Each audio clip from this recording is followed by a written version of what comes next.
கர்த்தருடைய நாமம் மகிமைப்படுவதாக. இந்த புஸ்தகத்தின் ஆசிரியர் பவுல்தான். இவர் தன்னுடைய அழைப்பையும் ஊழியத்தையும் இந்த இடத்திலே சொல்லுகின்றதை நாம் பார்க்கின்றோம். அல்லேலூயா. தன்னுடைய அழைப்பை பற்றி தன்னுடைய ஊழியத்தை பற்றி இந்த இடத்திலே அவர் சொல்லுகின்றார். அற்புதமாக இருக்குது. பவுலை பற்றி நமக்கு நன்றாக தெரியும். அவருடைய சரித்திரம் நமக்கு நல்லா தெரியும். அவருடைய சரித்திரம் எங்கேருந்து ஆரம்பிக்க அப்படின்னா அப்போஸ்தலர் நடபடிகள் 7ஆம் அதிகாரம் 58ஆம் வசனத்தில் ஸ்தேவானை எல்லாரும் கல்லெறிந்து கொள்ளுகிற நேரத்தில் அந்த கல்லெறிகிறவர்களுடைய வஸ்திரங்களை எல்லாம் காத்து கொண்டு இருந்த ஒரு வாலிபன் என்று சொல்லி நாம் பார்க்கின்றோம். அல்லேலூயா. இவர் பிரதான ஆசாரியர்கள் வேத பாரகர்களிடத்திலே நிருபங்களை பெற்றுக்கொண்டு இவர் கிறிஸ்துவை ஆராதிக்கிற பிள்ளைகளுக்கு விரோதமாய் சென்று அவர்களை துன்புறுத்தவும் அவர்களை பிடித்து சிறையிலே அடைத்து வேதனைப்படுத்தவும் அதே நேரத்தில் சபைகளை எல்லாம் பாழாக்கி கெடுத்து கொண்டிருக்கிற ஒரு வேலையை அவர் நியாயப்பிரமாணத்தின் மேல் வைராக்கியம் கொண்டு இப்படிப்பட்ட செயல்களை எல்லாம் செய்து கொண்டிருந்தார். ஆனால் ஏற்ற நேரத்திலே கர்த்தர் அவரை ரட்சித்த போது தொட்ட போது அவர் வாழ்க்கையிலே மிகப்பெரிய மாற்றத்தை அடைந்து, ஆண்டவரே நான் என்ன செய்ய சித்தமாக இருக்கிறீர் என்று சொல்லி ஒப்பு கொடுத்ததை நாம் பார்க்கின்றோம். அப்போ இந்த இடத்துல இயேசு கிறிஸ்து அவனை சந்திப்பதற்கு அனனியாவை அனுப்புகிறார். அனனியா ஜெபிக்கும்போது அவன் கண்களில் இருந்து மீன் செதில்கள் போன்றவைகளெல்லாம் விழுகிறது. அதன் பிறகு அவன் ஞானஸ்நானம் எடுக்கிறான், பரிசுத்தாவி பெறுகிறான், அப்பம் புசித்து தடப்பட்டு ஆண்டவருடைய ஊழியத்தை வல்லமையாக செய்ய ஆரம்பித்து விடுகிறார். தேவன் பவுலை ஊழியக்காரனாக தெரிந்தெடுத்தார். அல்லேலூயா, ஸ்தோத்திரம். இங்கே நாம் பார்க்கிறோம், அவர் சொல்லுகிறார் இயேசு கிறிஸ்துவின் ஊழியக்காரனும் அப்போஸ்தலனாகும்படி அழைக்கப்பட்டவனும் அப்படின்னு 2 காரியத்தை சொல்லுகிறார். மூன்றாவது, தேவனுடைய சுவிசேஷத்திற்காக பிரித்தெடுக்கப்பட்டவனுமாகிய பவுல் அப்படின்னு சொல்கிறார். முதல்ல இயேசு கிறிஸ்துவின் ஊழியக்காரன் அப்படின்னு சொல்கிறார். யார்? இயேசு கிறிஸ்துவின் ஊழியக்காரன். பாருங்கள், இங்கே ஊழியக்காரன் என்றால் ஆங்கிலத்தில் சர்வண்ட் அப்படின்னு சொல்லப்பட்டிருக்கு. இதற்கு கிரேக்க மொழியிலே டூலோஸ் அப்படிங்கிறதான ஒரு வார்த்தை சொல்லப்பட்டிருக்கு. இந்த டூலோஸ் அப்படின்னு சொன்னால் அடிமையாக இருக்கிற ஒருவனுடைய உடைமைகளை தன்னுடைய உடைமைகளைப் போல பொறுப்பாக பார்க்கிறவன். அல்லேலூயா. இவன் ஒரு அடிமை என்று சொன்னால் தேவனுக்கு அடிமையாக, தேவனுக்கு சேவை செய்கிறவனாக, தேவனுக்கு ஊழியம் செய்கிறவனாக இவன் காணப்படுகிறான். அல்லேலூயா, ஸ்தோத்திரம். தேவனுக்கு இவன் அடிமை. டூலோஸ் அப்படின்னு சொன்னால் ஊழியக்காரன் அப்படின்னு தமிழ்லையும் ஆங்கிலத்தில் சர்வெண்ட் அப்படின்னு சொன்னால் எழுதப்பட்டிருக்கிறது. டூலோஸ் அப்படின்னு சொன்னால் ஸ்தோத்திரம் வேலைக்காரன் அல்லது ஊழியக்காரன் ஒருவனுடைய உடைமைகளை தன்னுடைய உடைமைகளைப் போல பார்க்கிறவன், அப்படிப்பட்ட ஒரு அடிமை. அல்லேலூயா. இன்றைக்கு நாமெல்லாம் அப்படி தான் அழைக்கப்பட்டிருக்கிறோம்.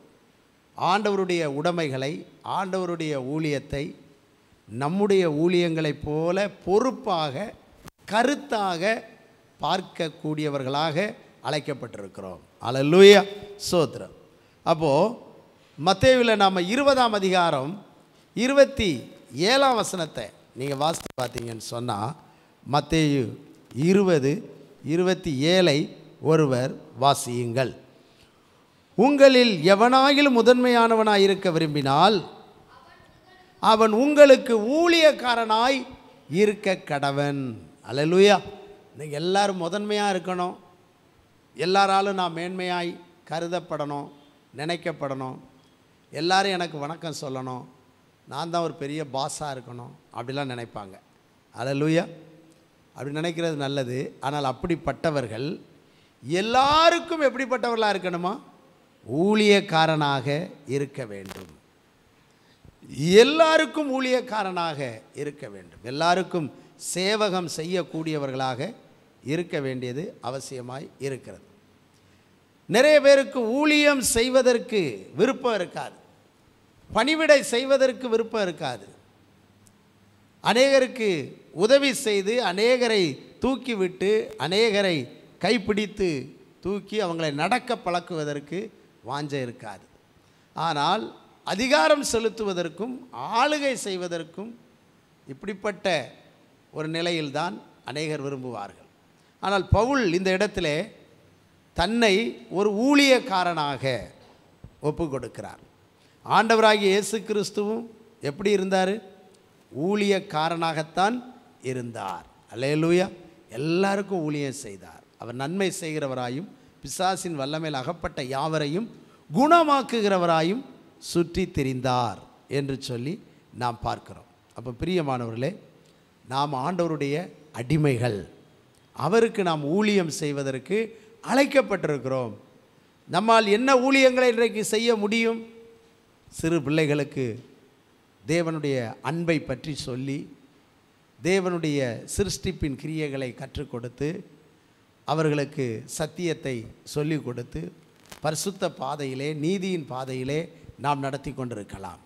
வாலிபர்களுக்கு சத்தியத்தை சொல்லி வாலிபர்களை பரிசுத்த பாதையிலே, வாலிபர்களை நல்ல உண்மையின் பாதையிலே, நீதியின் பாதையிலே அவர்களை நாம் நடத்தலாம். அல்லேலூயா. இப்படி தேவனால் அநேக ஊழியங்கள் நாம் செய்ய முடியும். அல்லேலூயா. துண்டு பிரதிகளை கொடுத்து அநேகரை கிறிஸ்துவுக்குள்ளே வரவழைக்கலாம். வியாதியிலே பிரச்சனைகளை இருக்கிறவர்களை சந்தித்து அவர்கள் பிரச்சனைகளுக்கெல்லாம் வேத வசனத்திலிருந்து பரிகாரத்தை சொல்லி அவர்களுக்காக பாரத்தோடு ஜெபிக்கிற ஒரு ஊழியத்தை நாம் என்ன செய்யலாம். அல்லேலூயா.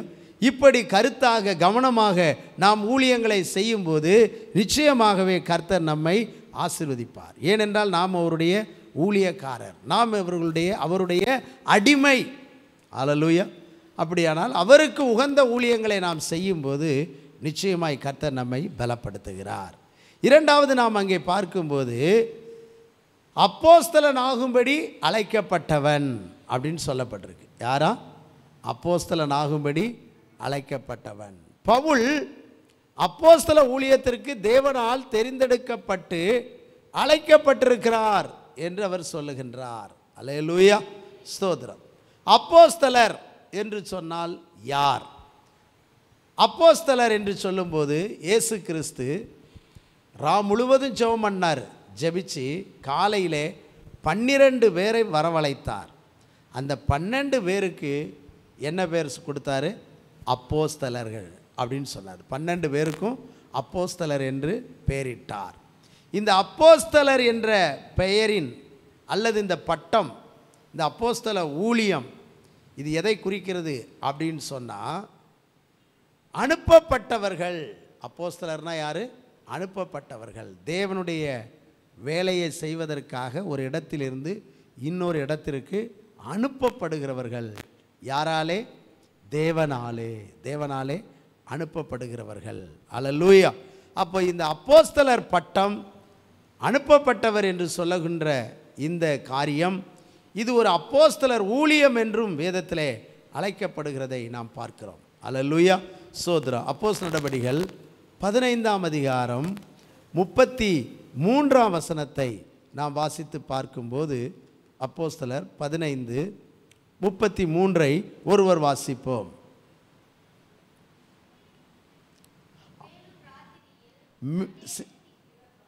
சில காலம் அங்கே தங்கியிருந்து பின்பு சகோதரரால் சமாதானத்தோடு அப்போஸ்தலரிடத்திற்கு அனுப்பிவிடப்பட்டார்கள். அப்போஸ்தலரிடத்திற்கு அனுப்பிவிடப்பட்டார்கள். அல்லேலூயா. அப்போ அனுப்பப்பட்டவன் தான் அப்போஸ்தலன். அனுப்பப்படுகின்ற ஒரு அனுபவத்தை இங்கே நாம் பார்க்கின்றோம். அப்போ அப்போஸ்தலராக பவுலை கர்த்தர் தெரிந்தெடுத்தார். பாருங்கள், இயேசு கிறிஸ்துவினுடைய சீசர்கள் பிரதானமாய் தெரிந்தெடுக்கப்பட்ட இடத்துல பவுலையும் அப்போஸ்தலனாக கர்த்தர் என்ன செஞ்சார்? தெரிந்து கொண்டார்.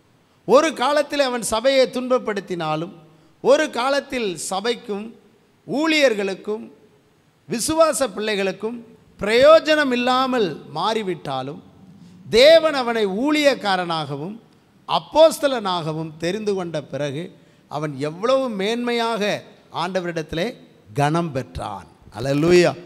அப்போ ஆண்டவருக்கென்று நாம் ஊழியத்தை செய்யும்போது, ஆண்டவருடைய நாம மகிமைக்காக சுவிசேஷத்தை அறிவிக்கும்போது, அநேகரை கிறிஸ்துவின் பால் இழுக்கும்போது நாம் எப்படிப்பட்டவர்களாக இருக்கின்றோம்? ஒரு உன்னத அனுபவத்திலே பெயரிலே அழைக்கப்படுகிறவர்களாய் இருக்கின்றோம். அவ்வளோ பெரிய மேன்மையை பெற்றுக்கொண்டான். எந்த அளவுக்கு நாம் ஆண்டவருக்காக ஊழியம் செய்கின்றோமோ, அவரை மகிமைப்படுத்துகிறோமோ, அந்த அளவுக்கு கர்த்தர் நம்மை கனப்படுத்த போதுமானவராய் இருக்கின்றார். ஹல்லேலூயா. ரைட். இப்போ அந்த முதல் வசனத்தில் மூன்றாவது குறிப்பை நீங்கள் பார்த்தீங்கன்னு சொன்னால், தேவனுடைய சுவிசேஷத்திற்காக பிரித்தெடுக்கப்பட்டவனுமாகிய பவுல். அல்லேலூயா. தேவனுடைய சுவிசேஷத்துக்காக என்னப்பட்டவன்? பிரித்து எடுக்கப்பட்டவன் என்று சொல்லி நாம் இங்கே பார்க்கிறோம். ஒரு காரியத்தை ஒரு காரியத்திற்காக ஒன்றை பிரித்து வைப்பது அது விசேஷமானது. அல்லேலூயா. சோத்திரம். உங்கள் வீட்டில் நிறைய பாத்திரம் இருக்கும். சில பாத்திரங்களை செப்பரேட்டாக வச்சுருவீங்க, அடிக்கடி யூஸ் பண்ண மாட்டீங்க. இந்த பாத்திரம் முக்கியமாக விருந்தாளிகள் யாராவது வந்தால் இந்த கண்ணாடி பாத்திரங்களை, இந்த பீங்கான் பாத்திரங்களை நம்ம பயன்படுத்தணும், இந்த பாத்திரம் இந்த இடத்துல இருக்கட்டும் அப்படின்னு சொல்லி அதை தனியாக பிரித்து எடுத்து வச்சுருப்போம். இந்த பாத்திரத்தை முக்கியமான விருந்தாளிகள், முதன்மையானவர்கள், பிரபலமானவர்கள் வரும்போது மட்டும் எடுத்து என்ன செய்வோம்? பயன்படுத்துவோம். மற்ற எல்லா சூழ்நிலைகளிலும் எல்லா காரியங்களிலும் அதை என்ன செய்ய மாட்டோம்? பயன்படுத்த மாட்டோம். அப்போது பிரித்து எடுக்கப்படுதல், செப்பரேட் அப்படின்னு சொன்னால் அது ஒரு விசேஷமானது. பவுலை பாருங்கள், நான் எதற்காக பிரித்து எடுக்கப்பட்டவன் அப்படின்னு சொல்கிறார்னா, சுவிசேஷத்திற்காக நான் பிரித்து எடுக்கப்பட்டவன். அல்லேலூயா. இனி நான் உலகத்தின் காரியங்களுக்காக என்னை உட்படுத்த முடியாது, உலக சூழ்நிலைக்குள்ளே நான் போக முடியாது, உலக கதைகளை, உலக கருத்துக்களை நான் சொல்லி கொண்டிருக்க முடியாது, எதை வேண்டுமானால் நான் செய்ய வேண்டும் என்று நினைக்க முடியாது, உலக காரியங்களிலே நான் ஈடுபட முடியாது. நான் பிரித்து எடுக்கப்பட்டவன். நான் எப்படிப்பட்டவன்? பிரித்து எடுக்கப்பட்டவன் என்ற ஒரு நல்ல ஜீவியத்துக்குள்ளே அவர் வருகிறார். அல்லேலூயா. சோத்ரம். இந்த பிரித்து எடுக்கப்படுதலை பற்றி கூட நீங்கள் மத்தேயு 25:32 பாருங்கள். 25:32 வசனம் என்ன சொல்லுது பாருங்கள். வாசிப்போம். தேவன் 32 அப்பொழுது சகல ஜனங்களும் அவருக்கு முன்பாக சேர்க்கப்படுவார்கள். மேய்ப்பனானவன் செம்மறி ஆடுகளையும் வெள்ளாடுகளையும் வெவ்வேறாக பிரிக்கிறது போல அவர்களை அவர் பிரிக்கிறார். மேய்ப்பன் எப்படி செம்மறி ஆடை பிரிக்கிறாரோ, வெள்ளாடை பிரிக்கிறாரோ, அதே போல அவர் பிரிப்பாராம். கடைசி காலத்தில் நீதிமான்களை ஒரு பக்கமும், அநீதிமான்களை, துன்மார்க்கனை இன்னொரு பக்கமும் பிரிச்சிருவார். அப்போது இப்படி ஒரு பிரிவை பற்றி பவுல் சொல்லுகிறார். நான் சுவிசேஷத்திற்காக பிரித்து எடுக்கப்பட்டவன். அல்லேலூயா. இனி நான் சுவிசேஷத்தை தான் அறிவித்து கொண்டே இருப்பேன், இயேசுவை தான் சொல்லிக்கொண்டே இருப்பேன், இயேசுவின் மகிமையை தான் விளங்க பண்ணி கொண்டிருப்பேன், இயேசுவின் சத்தியத்தை சொல்லி அவருடைய ராஜ்யம் விரிவடைவதற்கும் அவருடைய ராஜ்யம் மேன்மையாய் சிறந்து விளங்குவதற்குத்தான் நான் பிரித்தெடுக்கப்பட்டிருக்கிறேன் என்று தன்னை அறிமுகப்படுத்துகிறார். அல்லேலூயா. சோத்திரம். அப்போ நாமெல்லாம் ஆண்டவருக்காக இன்றைக்கி பிரித்தெடுக்கப்பட்டாச்சு. அல்லேலூயா. ஆண்டவரை பற்றி சொல்லுவதற்கு, அவருடைய ரட்சிப்பை சொல்ல, அவருடைய நாமத்தை அறிக்கை பண்ண, அவருக்கானவைகளுக்காக நாம் விசேஷமாக கர்த்தர் நம்மளை பிரித்து எடுத்து வச்சிருக்கிறார். அல்லேலூயா. அப்போ நம்ம விசேஷமாக இன்றைக்கி யாருக்கு பயன்படணும்? கர்த்தருக்கு பயன்படணும், அவருக்கு உபயோகப்படணும். அது ரொம்ப முக்கியமான ஒன்று. இந்த பவுலை நீங்கள் பார்த்தீங்கன்னு சொன்னால் தன்னுடைய ஜீவியத்தின் 3 பகுதிகளில் அவர் பிரித்தெடுக்கப்பட்டிருக்கிறார். தன்னுடைய வாழ்க்கையில் 3 பகுதியில் தான் பிரித்தெடுக்கப்பட்டதாக சொல்கிறார். எப்படின்னு சொன்னால், முதல்ல அவர் பிறப்பின் போது தேவனுடைய சிந்தையிலே அவர் பிரித்தெடுக்கப்பட்டதாக அறிவித்தார். அதுக்கு ஆதாரமாக கலாத்தியர் 1:15 பாருங்கள். அவர் நான் எப்படி 3 காரியத்தில் முதல் காரியத்து கலாத்தியர் 1:15 அவர் சொல்கிறார் பாருங்க, வாசிப்போம். அப்படி இருந்தும் என் தாயின் வயிற்றில் இருந்தது முதல் என்னை பிரித்து எடுத்து கிருபையினால், தம்முடைய கிருபையினால் அழைத்த தேவன். தாய் வயத்தில் இருக்கும்போதே பிரித்து எடுத்துட்டாராம். முதல் பிறப்பிலேயே தேவன் பிரித்து எடுத்துட்டாரு. அல்லேலூயா. அது காலப்போக்கில் இவருக்கு தெரியாமலே இருந்துச்சு. ஆனால் தேவன் இவரை சந்தித்து தம்முடைய பாதையில் கொண்டு வந்த பொழுது தான் அவருக்கு புரிஞ்சிச்சு, என்ன தாயின் வயிற்றிலே கர்த்தர் என்ன செஞ்சிட்டார், பிரித்து எடுத்துட்டார். முதல்ல அங்கேயே பிரித்து எடுத்துட்டார், அவருக்காக பிரித்து எடுத்துட்டார். இங்கே உட்கார்ந்துருக்கிற நீங்கள், வார்த்தைகளை கேட்குற நீங்கள் தேவனால் பிரித்து எடுக்கப்பட்டவர்கள். எப்போ தெரியுமா? உங்கள் தாயின் கருவில் இருக்கும்போதே இந்த எனக்கு வேண்டும், இந்த மகள் எனக்கு வேண்டும், இந்த மகன் எனக்கு வேண்டும் அப்படின்னு பிரித்து எடுத்துட்டார். ஆனால் குழந்தையாக வாழ்ந்துக்கிட்டு இருக்கும்போது நமக்கு தெரியாது, தெரிஞ்சிருக்க வாய்ப்பு இல்லை. உங்களை பெற்ற தாய்க்கு கூட தெரிஞ்சிருக்காது. ஆனால் தேவனுக்கு தெரியும். இந்த வயிற்றில் உருவாகி கொண்டிருக்கிற குழந்தை எனக்குரியது, இது நான் பிரித்து எடுத்துட்டேன், இது எத்தனை வயசானாலும் எத்தனை காலமானாலும் என் பாதையில் வந்துடும்.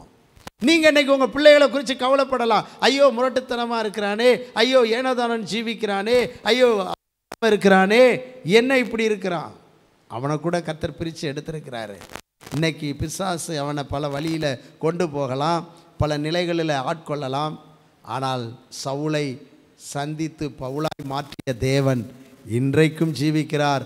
அவர்களையும் அழைப்பார், அவர்களையும் சந்திப்பார், அவர்களையும் மாற்றுவார். அப்பொழுது அவர்கள் ஒரு நாள் சாட்சி சொல்லுவார்கள், என் தாயின் கருவில் இருக்கும்போதே நான் பிரித்து எடுக்கப்பட்டவன், நான் தாயின் கருவில் இருக்கும்போதே அழைக்கப்பட்டவன் என்ற சாட்சி எழும்பத்தான் போகின்றது. அப்போது முதல் தாயின் வயிற்றிலே பிரித்து எடுத்துட்டார். ரெண்டாவது பவுல் என்ன சொல்றார் பாருங்க, மனமாற்றத்தின் போது யூத மார்க்கத்திலிருந்து சுவிசேஷத்திற்காக பிரித்தெடுக்கப்பட்டார். அப்போஸ்தலர் நடபடிகள் அதிகாரம் 15-16 வாசிங்கள். 9:15-16. அதற்கு கர்த்தர், நீ போ, அவன் புறஜாதிகளுக்கும் ராஜாக்களுக்கும் இஸ்ரவேல் புத்திரருக்கும் என்னுடைய நாமத்தை அறிவிக்கிறதற்காக நான் தெரிந்து கொண்ட பாத்திரமாயிருக்கிறான். அவன் என்னுடைய நாமத்து நிமித்தம் எவ்வளவாய் பாடுபட வேண்டும் என்பதை நான் அவனுக்கு காண்பிப்பேன் என்றார். யூத மார்க்கத்தில் இருந்து நிறைய துன்பங்களை தேவ பிள்ளைகளுக்கு கொடுத்தான், சபையை பாழாக்கினான், கட்டி சிறையில் போட்டான், நிருபங்களை வாங்கிக்கிட்டு துன்பப்படுத்துவதற்கு சென்று கொண்டே இருந்தான். அந்த மார்க்கத்தின் மேலே, யூத மார்க்கத்தில் வைராக்கியமாக இருந்த அவனை அந்த மார்க்கத்திலிருந்து கர்த்தர் பிரித்து எடுத்து, அல்லேலூயா, கிறிஸ்துவை அறிவிப்பதற்கு தேவன் தெரிந்து கொண்டார். அல்லேலூயா. நம்மை விக்கிரக வழிபாடுகளிலிருந்து, உலக சாபங்களிலிருந்து, உலக பாவங்களிலிருந்து, உலக மக்களோடு மக்களாய் வாழ்ந்து கொண்டிருந்த அந்த சாக்கடைகளில் இருந்து தேவன் நம்மை பிரித்து எடுத்திருக்கிறார். உலக சூழ்நிலையிலிருந்து பிரித்து எடுத்துட்டார். இது ரெண்டாவது பிரித்து எடுத்தல். பவுல் எப்படி பிரித்து எடுத்தார்? இன்றைக்கி நம்மளை கர்த்தர் தாயின் கருவில் மட்டும் இல்லை, இன்னைக்கு செப்பரேட் பண்ணிட்டார். உலகத்தில் இருந்து, உலக பாவத்தில் இருந்து, உலக சிற்றின்பத்தில் இருந்து, உலக இச்சையில் இருந்து, உலக ஆசாபாசங்களில் இருந்தெல்லாம், உலக செயல்களிலே கிரியைகளில் இருந்தெல்லாம் நம்மை பிரித்து எடுத்து விசேஷமாய் அவர் நாமத்தை பாட, அவர் நாமத்தை சுவிசேஷமாய் அறிவிக்க, ரட்சிப்பை சொல்ல பிரித்து எடுத்திருக்கிறார். அதை 1 தீமோத்தேயு 1:15 கூட பவுல் இன்னும் கொஞ்சம் சொல்கிறார்.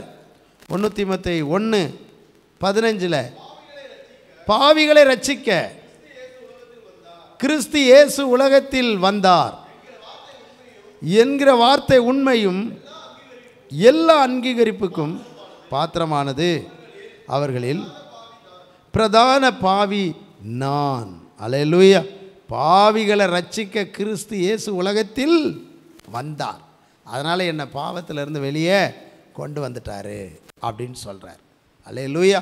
இது செகண்ட் செப்பரேட். மூன்றாவது பாருங்கள் எப்படி பிரித்து எடுத்தார்னா, ஊழிய அழைப்பு வந்த உடனே உலக வேலையிலிருந்து தேவனுடைய ஊழியத்துக்கு பிரித்து எடுத்துட்டார். அல்லேலூயா. சோத்ரம் பிரித்து எடுத்துட்டார். அவர் உலக பிரகாரமாக பல கூடாரங்களை அமைத்து பல வேலைகளை எல்லாம் செய்து கொண்டிருப்பார். நிறைய வேலைகளை செய்தார். வேலை செய்து நிறைய சம்பாதித்தார். சம்பாத்தியம் என்று சொன்னால் சொல்லி முடியாத சம்பாத்தியம். லட்சங்கள் தாண்டி அடுத்து கோடிகள் என்று சொல்லக்கூடிய நிலையிலிருந்து பல கோடிகள் என்று சொல்லக்கூடிய லெவலுக்கு போய் சம்பாதிச்சிட்டார். அப்படிலாம் உலகத்தில் சம்பாதிச்சார். நல்ல திறமை உள்ள மனுஷன். அல்லேலூயா. இன்றைக்கி நிறைய பேர் உலகத்தில் சம்பாதிக்கவே முடியலை. நிறைய பேருக்கு அவங்க குடும்பத்தை நடத்துகிறதே ரொம்ப சங்கடமாக இருக்குது. சிலர்லாம் அவங்க 10 குடும்பத்தையே நடத்துகிற அளவுக்கு சம்பாதிச்சு போடுறாங்க. அது ஒரு கிருபை தான். அதெல்லாம் ஒரு டேலண்ட் தான். 10 குடும்பத்தை நடத்துகிற மாதிரி சம்பாதிச்சிடுறாங்க. எப்படி தான் சம்பாதிக்கிறாங்கன்னே தெரியலை. ஓடி ஓடி சம்பாதிப்பாங்க. அதை பாரு, இதை பண்ணு, வேஸ்ட்டு பண்ண மாட்டாங்க. சேர்த்து வைப்பாங்க. சம்பளம் எங்கேயோ வருமானம் எல்லாம் அப்படியே பெருகிட்டே போகும். வீண் செலவு பண்ண மாட்டாங்க. ஆடம்பரம் பண்ண மாட்டாங்க. நினச்சதெல்லாம் வாங்கணும்னு நினைக்க மாட்டாங்க. இன்றைக்கி ஏன் முன்னேற முடியலை அப்படின்னு சொன்னால், நினச்சதெல்லாம் வாங்கணும், நினச்சதெல்லாம் பண்ணணும், டாம் டூம்னு சொல்லி பயங்கரமாக தடா புடாலா எல்லாத்தையும் பண்ணிவிட்டு திணறிக்கிட்டு கிடப்பாங்க நிறைய பேர். ஆனால் இவர் அப்படி இல்லை. உலகத்திலும் நல்லா சம்பாதிச்சார். பயங்கரமாக சம்பாதிச்சார். அல்லேலூயா. 13ஆம் அதிகாரம் அப்போஸ்தலர் 2ஆம் வசனத்தில் நீங்கள் பார்த்தீங்கன்னு சொன்னால், ஆண்டவர் இவரை இப்போ ஊழியத்திற்காக விசேஷமாக அழைக்கிறார் பாருங்கள். நிறைய பேர் இன்றைக்கி ஊழியத்துக்கு இப்படி அழைக்கப்படுவதில்லை. சிலர்லாம் இன்றைக்கி ஊழியத்தில் நுழைக்கப்படுகிறார்கள். சிலரை நுழைச்சி விடுவாங்க. ஊழியமாவது போய் செய் அப்படின்னு சொல்லி நுழைப்பாங்க. சிலர் பிழைப்புக்கு வழியே இல்லைன்னு சொல்லி பிழைப்புக்காக ஊழியத்தில் வருவாங்க. அல்லேலூயா. அப்போ ஊழியத்தில் இன்றைக்கி 3 காரியம் இருக்குது. அழைப்பு, நுழைப்பு, பிழைப்பு. அல்லேலூயா. பவுல் நுழைக்கப்படலை, பிழைப்புக்காக வரல, தேவனாலே அழைக்கப்பட்டார். அதை தான் 13:2 வாசிக்கிறோம். வாசிங்க. அவர்கள் கர்த்தருக்கு ஆராதனை செய்த போது, உபவாசித்து கொண்டிருக்கிற போது, பர்னபாவையும் பவுலையும் சவுலையும் நான் அழைத்த ஊழியத்திற்காக அவர்களை பிரித்து விடுங்கள் அப்படின்னு கர்த்தர் சொன்னார். பரிசுத்த ஆவியானவர் திருவுளம் பற்றினார். அந்த இடத்துல ஜெபம் பண்ணிகிட்டு இருக்கும்போது சவுலை, பர்னபா இவங்களெல்லாம் நான் அழைச்ச ஊழியத்துக்காக பிரித்து விடுங்க அப்படின்னு சொல்லி கர்த்தரே என்ன செஞ்சார்? பரிசுத்த ஆவியானவரே பேசினார். அப்போ ஊழியத்துக்கு தேவனே பேசி வருவது அது ரொம்ப சிறப்பான அழைப்பு. அல்லேலூயா. சிறப்பான அழைப்பு. அப்போ இப்படிப்பட்ட ஒரு ஊழியத்தை செய்வதற்காகத்தான் பவுல் அப்படியே பிரிக்கப்பட்டார். அப்போ சில ஊழியத்தை செய்வதற்கு உலக வேலையிலிருந்து தேவ வேலையை செய்ய விசேஷமாய் பிரித்தெடுக்கப்பட்டார். நீங்கள் அதே அப்போஸ்தலர் 26:16 படிங்க. அப்போஸ்தலர் 26:16 என்ன சொல்லுது? இப்போது நீ எழுந்து காலொண்டி நில், நீ கண்டவைகளையும் நான் உனக்கு தரிசனமாகி காண்பிக்க போகிறதையும் குறித்து உன்னை ஊழியக்காரனாகவும் சாட்சியாகவும் ஏற்படுத்துகிறதற்காக உனக்கு தரிசனமானேன். எப்போ அவனை சந்திச்சார் பாருங்க. இப்போ அப்போஸ்தலர் நடபடிகள் 13 பிரித்து எடுத்தார் ஊழியத்துக்கு. அது ஆவியானவர் பேசுகிறாரு, அதை கன்ஃபார்ம் பண்ணுறாரு. ரெண்டாவது முதலே ஆண்டவர் எதற்கு அவனை சூரிய ஒளியை விட அதிக சக்தி அவன் முகத்தில் பாஞ்சது பாருங்கள். 9ஆம் அதிகாரத்தில் ஆரம்பத்திலே கர்த்தர் அவனை அழைச்சார் பாருங்கள். அப்போவே சொல்லிட்டார், நீ இப்போ எழும்பு, இந்த இடத்த விட்டு காலூண்டி நில்லு, நீ கண்டவைகளையும் நான் உனக்கு தரிசனமாகி காண்பிக்க போகிறவர்கள் குறித்து உன்னை ஊழியக்காரனாகவும் சாட்சியாகவும் ஏற்படுத்தினேன். அல்லேலூயா. ஆண்டவரே பேசிட்டார், உன்னை ஊழியக்காரனாகவும் உன்னை சாட்சியாகவும் நான் ஏற்படுத்தி இருக்கிறேன் அப்படின்னு கர்த்தர் சொல்லிட்டார். கர்த்தர் சொன்ன பிறகு வேறு யார் என்ன சொல்லணும்? அல்லேலூயா. நீ என்னுடைய ஊழியத்தை இனிமே செய்யணும். ஆண்டவரே, நான் எவ்வளவோ சம்பாதித்தேனே, எவ்வளவோ, என்னுடைய ஊழியத்தை செய். அல்லேலூயா. அந்த சம்பாதனைகளை கூட பிலிப்பியரில் அவர் எழுதும்போது சொல்கிறார், எனக்கு லாபமாக இருந்தவைகள் எவைகளோ அவைகளை எல்லாம் கிறிஸ்துவுக்காக நஷ்டம் என்று விட்டேன், விட்டதை குப்பையாக எண்ணுகிறேன். அல்லேலூயா. நான் கிறிஸ்துவை அறிகிற அறிவின் மேன்மைக்காக, அவர் அறிவது தான் ரொம்ப மேன்மை, நான் அவருக்காக ஊழியம் செய்வது தான் மேன்மை, அவரை பற்றி நான் சொல்லுவது தான் மேன்மை.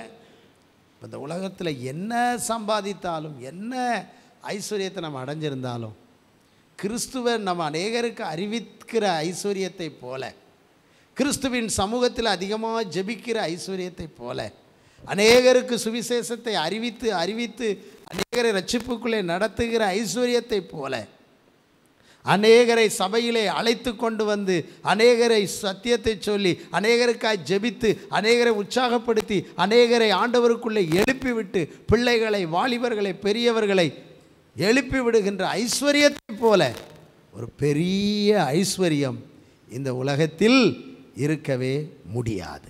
அல்லேலூயா. அப்படியானால் இந்த ஐஸ்வர்யம் பவுலுடைய வாழ்க்கையிலே மிக பெரிதாக இருக்கிறது. அல்லேலூயா. அப்போது தேவனுக்காக 3 காரியங்களை பவுலுடைய வாழ்க்கையில் இந்த முதல் வசனத்தில் பார்த்தோம். என்னெல்லாம் பார்த்தோம்? இயேசு கிறிஸ்துவின் ஊழியக்காரன், நம்பர் 1 அடிமை, 2 அப்போஸ்தலன் என்ற ஒரு தகுதியில் வந்தார், 3வது சுவிசேஷத்துக்காய் பிரித்தெடுக்கப்பட்டவன் என்று தன்னை அறிமுகப்படுத்துகிறார். அந்த பிரித்தெடுக்கப்பட்டதின் அனுபவத்தை, நான் பிறப்பிலேயே பிரித்தெடுக்கப்பட்டுட்டேன், என் தாயின் கருவில் இருந்து, முதல் அனுபவத்தை சொல்கிறாரு. 2வது மனமாற்றத்தின் போது யூத மார்க்கத்திலிருந்து சுவிசேஷத்திற்காக நான் பிரித்தெடுக்கப்பட்டுட்டேன் அப்படின்னு 2வது சொன்னார். 3வது உலக சூழலில் இருந்து ஊழிய அழைப்புக்காக நான் பிரித்தெடுக்கப்பட்டுட்டேன் அப்படின்னு சொன்னார். அல்லேலூயா. அப்படி பிரித்தெடுக்கப்பட்ட பவுல் இப்போ 2வது வசனத்தில் என்ன சொல்கிறாரு? ரோமர் 1:2 படிங்க. ரோமாபுரியில் உள்ள தேவ பிரியரும் பரிசுத்தவான்கள் ஆகும்படி அழைக்கப்பட்டவர்களுமாகிய அனைவருக்கும் எழுதுகிறதாவது. அல்லேலூயா. நான் அனைவருக்கும் என்ன செய்கிறேன்? எழுதுகிறேன் அப்படின்னு சொல்கிறார். ஆமேன். அப்போது தேவ பிரியர், ரோமாபுரி பட்டணத்தில் தேவன் மேலே ரொம்ப பிரியம் வச்சிருக்கிறவங்க, பரிசுத்தமாகிக்கிட்டே இருக்கணும், பரிசுத்தவான்கள் ஆகும்படி அழைக்கப்பட்டவர்கள். நம்ம ஆண்டவர் மேலே பிரியம் வச்சுருக்கிறோமா? வச்சுருக்கனால தான் நீங்கள் வந்திருக்கிறீங்க, வேதத்தை எடுக்கிறீங்க, ஜெபிக்கிறீங்க. உங்களை கர்த்தர் பரிசுத்தவான்கள் ஆகும்படி அழைச்சிருக்கிறாராம். நீங்கள் பரிசுத்தத்தின் மேலே பரிசுத்தம், கிருபையின் மேலே கிருபை, வல்லமையின் மேலே வல்லமை பெற்று நீங்கள் முன்னேறுவதற்காகத்தான் கர்த்தர் உங்களை அழைத்திருக்கிறார். அல்லேலூயா. அதுக்காக நம்மளை கர்த்தர் என்ன செஞ்சுருக்காருன்னா அழைத்திருக்கிறார். அப்போ நம்முடைய அழைப்பு கூட விசேஷமான அழைப்பு, விசேஷமான அழைப்பை பெற்றவர்களுக்கு பவுல் எழுதுகிறார். அப்போ இந்த நிருபம் ரோமாபுரியில் உள்ளவர்களுக்கு மட்டுமல்ல, இன்றைக்கு தேவனுக்காக வாழ வேண்டும் என்று விரும்புகிற தேவப்பிரியர்கள் ஆகிய நமக்கும், அல்லேலூயா, பரிசுத்தவான்களாக வேண்டும் என்று விரும்புகிற அழைக்கப்பட்ட ஒவ்வொருவருக்கும் இந்த வார்த்தைகளை அப்போஸ்தலனாகிய பவுல் என்ன செய்திருக்கிறார்? எழுதியிருக்கிறார். அல்லேலூயா. அப்போ இவ்வளவு கிருபைகளோடு ஆசீர்வாதங்களோடு அவர் எழுதுகிறார் என்று சொன்னால், நமக்கு எழுதி கொடுக்கப்பட்ட சத்தியங்கள் எல்லாம் எவ்வளவு விசேஷமானது. இந்த சத்தியங்களை பெற்றுக்கொண்ட நாம் பாக்கியசாலிகள். இந்த வசனத்தை கேட்கிறவர்கள், வசனத்தை வாசிக்கிறவர்கள், எழுதியிருக்கிறவர்களை கை கொள்ளுகிறவர்கள், இப்படி நடக்கிறவர்கள் ஒவ்வொருவரும் பாக்கியவான்கள். எனவே ரோமாபுரிக்கு பவுல் எழுதின இந்த நிருபம் ஆசீர்வதிக்கப்பட்ட ஒரு நிருபம். எனவே தேவ பிரியர்களாகிய நாம், அழைக்கப்பட்டவர்களாகிய நாம், இதிலிருந்து நாம் அநேக காரியங்களை இன்று முதல் இன்னும் வரும் நாட்களில் கற்றுக்கொள்ளப் போகிறோம். கர்த்தர் அநேக காரியங்களை கற்றுத்தரப் போகிறார். நம்மை ஒப்பு கொடுப்போம். கர்த்தர் இந்த வார்த்தைகளை கொண்டு நம்மை ஆசீர்வதிப்பாராக. ஆமேன், ஆமேன்.